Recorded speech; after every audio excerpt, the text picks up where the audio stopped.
Sound facilities have now moved into people's homes.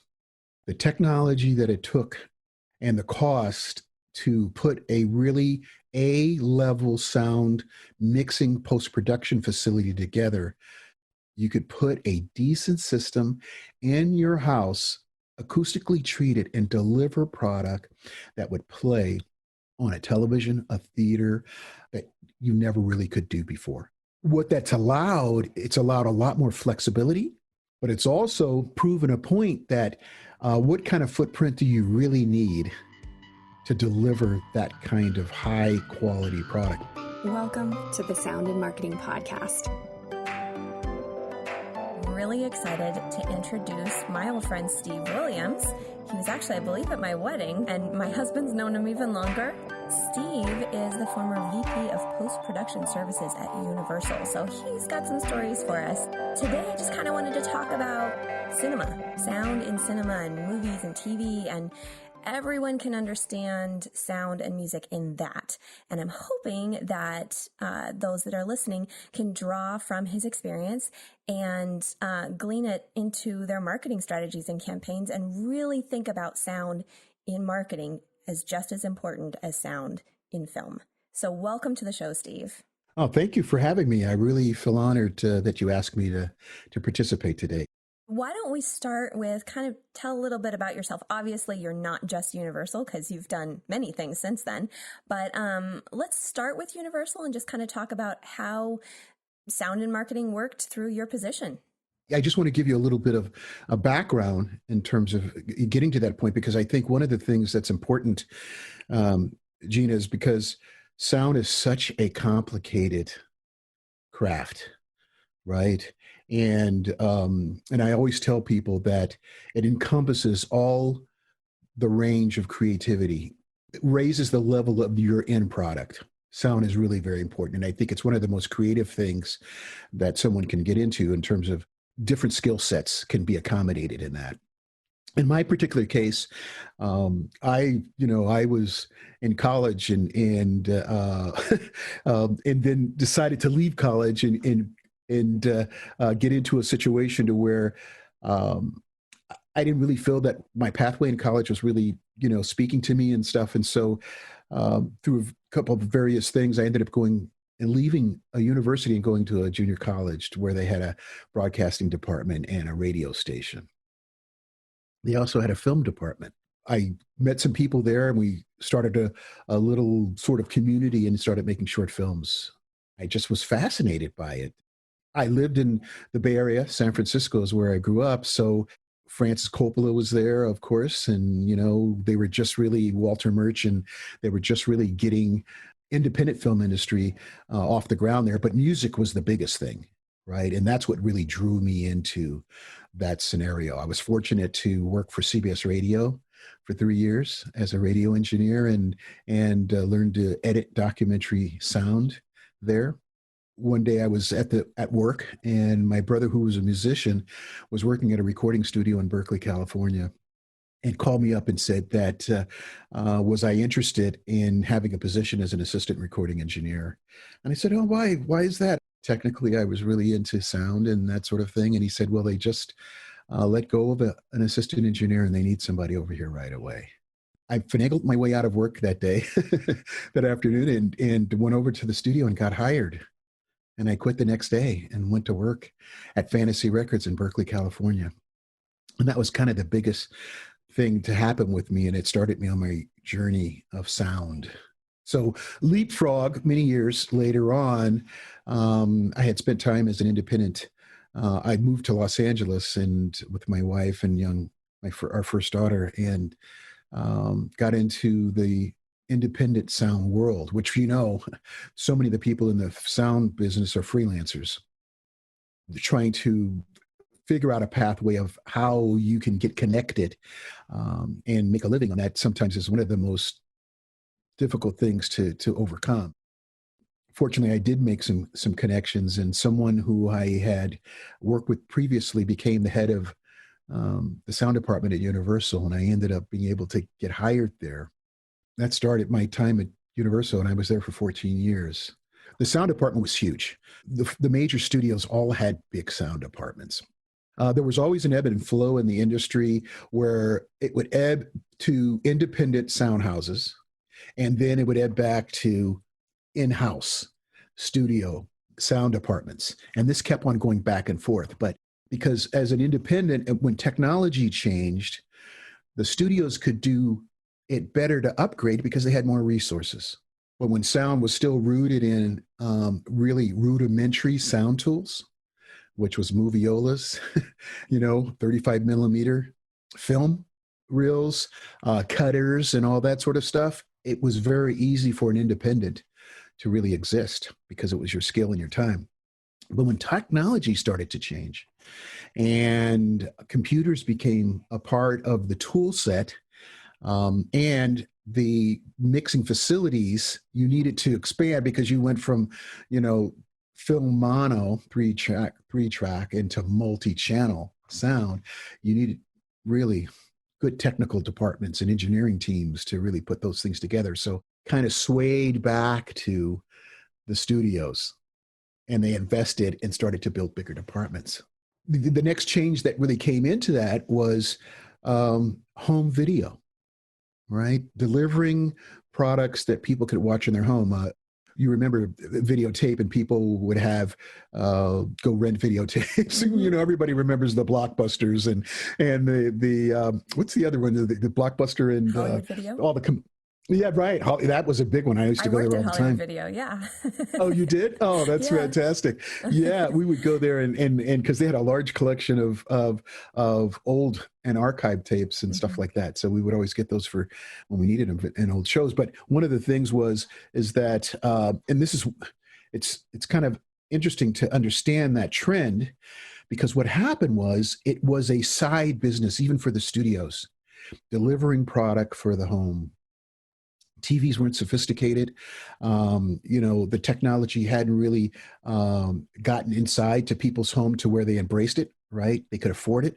The movie experience was still the number one thing, delivering for the theater, right? And that's what really the studios were focused on. And then on the side, they had these little departments called home video, which were ancillary, where they, because of the windows of product to get into the theater, they would be preparing product that would come to the marketplace 90 days or more, depending on what the deal was for those things, to get into the home. Little did we know that the pendulum would be changing. Mm-hmm. There was more emphasis on what was happening in the home, right, as the technology got better and people could enjoy a better listening experience in their homes, to all of a sudden, home video just blew up and became the number one part of it, because DVD sales, remember this is one of the other things, DVD sales, and that, what was it? There was the Laserdisc? I can't remember. Well, no, what happened is that the studios fought over format.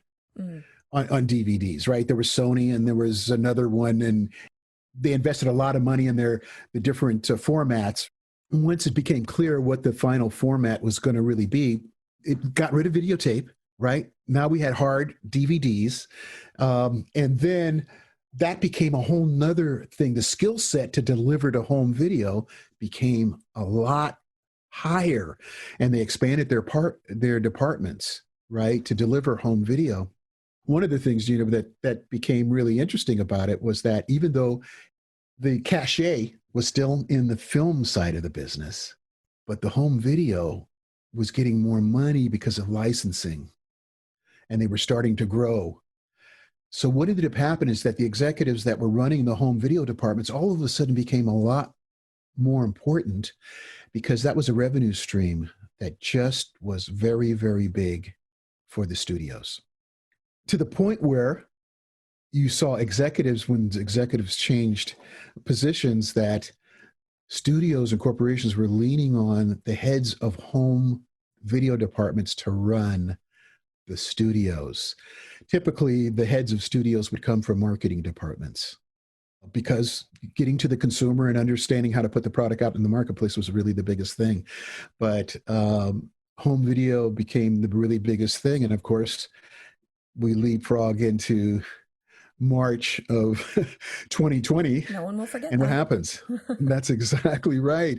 And but this was all set up to explode to the point where people consuming at such an incredible rate of product in their home, nobody could have even thought about that. And to not have the theaters as an option to go to became a very big thing. Even from an advertiser standpoint, the products that the advertisers really relied on weren't really that important anymore, right? Because things just really shut down. So everybody's had to pivot at the end of the day. But I think studios are driven by marketing. They're driven by getting people in seats. And that was tough to do because there were no seats to really get them into. Right. Right. So I read an article just recently about Fandango, who was one of the number one ticket sellers to get people into the theaters. They had zero revenue. So they had to pivot. So what they pivoted to was now is streaming, because now product is being sold on streaming formats. Mm-hmm. Right. And like Mulan on Disney Plus. Very much so. That Absolutely. one is $30 to stream that exclusively. That's exactly. And so the marketing campaigns they were different, because now they were getting subscribers as opposed to getting people into seats in theaters, which is really interesting. So I know that was a long ramble about where we're going to go. But one of the things I did want to talk about then was, as far as the studio and the sound departments at the studio, we had an editorial department that really prepped material, sound editorial. They prepped for television shows. They prepped for feature films, right? As we got more into specialization in the department, we had more of our feature film clients, editorial, coming from outside facilities to work at our facility with our mixers. And because those relationships between sound editors, mixers, directors, producers were the things that really drove those things, right? Whereas television, a lot of it came in-house, right? There were a lot of third-party clients that came out of it, but our TV department was very big because the studio was also a producer of content, besides also leveraging their facility for outside clients. So at the time, I think I was there, we were doing almost 40 shows a year. Wow. of television. And we had 8 mixing stages just for television, 3 for feature films. And then there was a small mixing facilities for the marketing department. The marketing department, it was so unique because, first of all, the marketing departments within studios are very secretive. They're very insular. There's a lot of strategy that goes on in terms of where they're going to be placing product in the marketplace. Of course, this has all been turned upside down right now, right? But the tracking and finding opportune times and the appropriate times to put something into the marketplace was the big deal. Was it going to be this like now, right?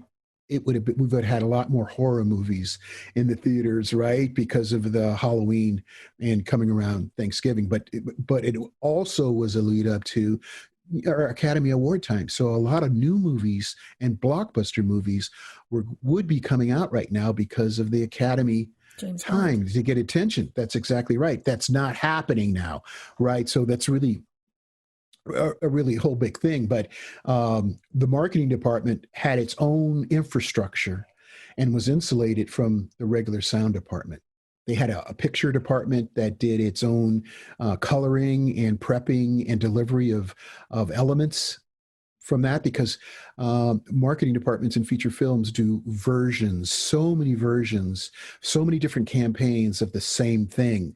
And the turnaround is fairly quickly. So not wanting to have to send that outside to a third-party company was really important. So they developed their in-house mixers and colorists and delivery for themselves. And I think each of the studios probably had the same footprint.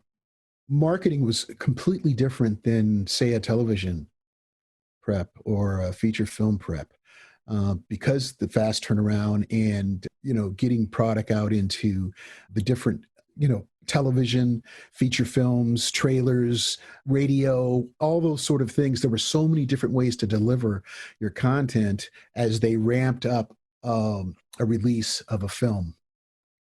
It was quite amazing that how could you even keep track of it, right? which is pretty amazing.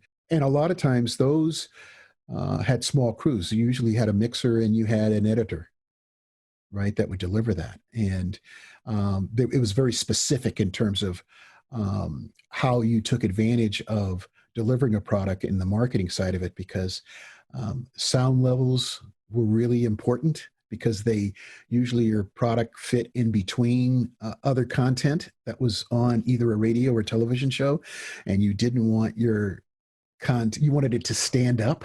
You didn't want it to sound lower. You didn't want anybody to reach for volume and all. So people manage dBs and sound levels, just really excruciating.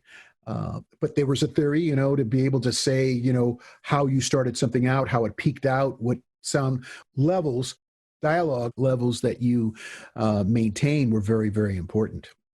And so there was always a constant monitoring of what it sounded where and what it sounded on other places and stuff. So here's a question. Because it sounds like the studios kind of have their own infrastructure, and because they wanted to get their content out in the marketing world quickly, so they've got their own sound department and everything. With COVID the way it is, and as you and I are in the LA area and we're very familiar with, film production has so many new standards to it. So for live shooting with cast and crew, like that can get pretty extensive. And even like a skeleton crew for a film is large. For the studios and for the streaming services and for all of entertainment that's going forward, sound, I feel, is an opportunity that we could get more into animation and things that don't require, like, what was it? I can't remember what my husband was saying, but I think it was like a cut down crew for a small production could be like 40 or 45 people. Oh, yes. What is the opportunity that you see with these establishments that are already in place? You've got the sound crews there. What about animation? What would be the next step with COVID and, post COVID? Well, this is a good question. And it's another one of those things where I think the trend and how the workflows happened started probably 5 or 6 years ago. And a lot of times an event like this pushes something over the edge, and I don't think it'll ever go back. And in this particular case, I think for sound in particular was that sound facilities have now moved into people's homes. The technology that it took and the cost to put a really A-level sound mixing post-production facility together has come within the reach of the high professionals, someone obviously that is doing very well, but even on the smaller scale, you could put a decent system in your house, acoustically treated, and deliver product that would play on a television, a theater, that you never really could do before. Nobody would ever think about that. In fact, most marketing departments, the security level that existed at studios really wouldn't allow people to take work home, right? Sound editors typically always had the ability to do something at home, but there was, when the piracy issue got out of hand, studios really implemented and instituted a lot of controls to make sure that things would not get pirated, right? And rightfully so. So there was a restriction that a lot of studios really wanted their employees to work in the studio, right? Now, there was a thriving independent industry that was already going on with sound editors and picture editors and those sort of things outside of the studio, but usually they had to get the sign-offs of the post-production departments that their facilities were approved to do that kind of work. So what happened was, now all of a sudden you have this wave. I'm telling you, unbelievable. There are some incredible working facilities in people's homes right now to be able to deliver this product. What that's allowed, it's allowed a lot more flexibility, but it's also proven a point that what kind of footprint do you really need to deliver that kind of high quality product? Because usually in the marketing departments, there's always a lot of other eyes on products, not just in marketing, but in feature films and television. You have a lot of remote interaction that's going on right now, right? Because now you have you used to just have ISD in the lines where you would have to hook up, and they were quite expensive, and you could only go one way, a small file both ways. Now you have the ability, because of these new services that are on, that you can do 5.1, 7.1 Atmos reviews remotely. And Atmos being the multi-channel sound formats, and they're delivering a lot of content in that, but people can't be in the same place. I think it's exciting. I think it's absolutely amazing that I could be in my home without any latency, that we could have a review in real time of something, and then I can deliver it, and we never saw each other except on on the screen, or even just they listen to the content and stuff like that. So I think it's created some efficiency also, but I think it's allowed maybe a little bit more time for people to prep product also. It's spread it out. Right now you have it horizontal, where your crew and people don't have to be in this one facility, in this one place.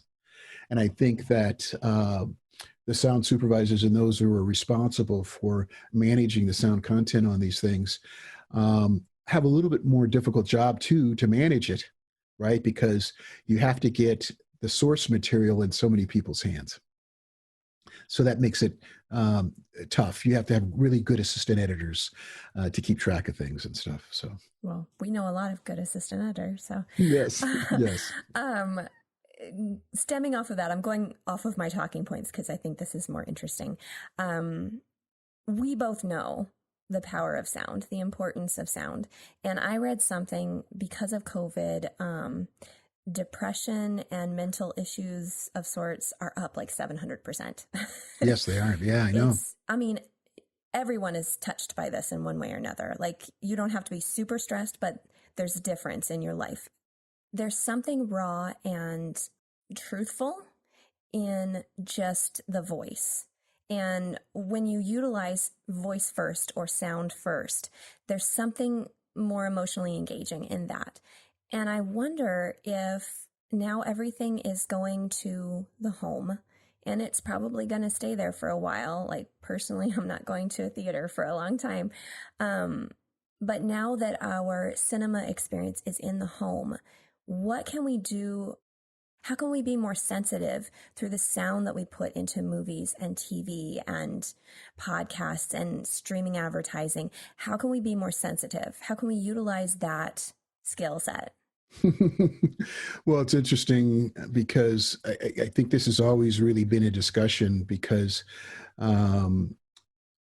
making the end product a pleasurable experience for the consumer is really part of the thing, right? And sound, depending on the genre that you're working in, obviously tells the story too, right? But there is that biophysical side of it, which is we have ears, they have limits. It's like playing rock guitar on a concert, standing next to 3 Marshall amplifiers. Eventually you will lose your hearing, right? And I think in this particular case too, that with the sophistication of playback equipment in people's homes, delivering product into the home that is comfortable and sensible to listen to, I think, is very important.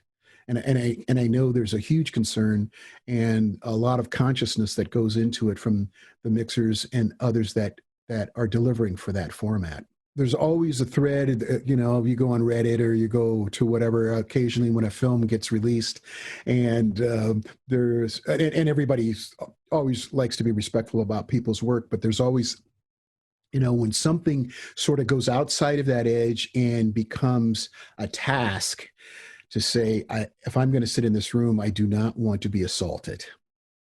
Television has gotten like film. The dynamic range available for television is amazing. And the product, of course, it's the imaginations, the sci-fi kind of projects, those projects that have visuals that just require new sounds and new things. Look at Game of Thrones as one example.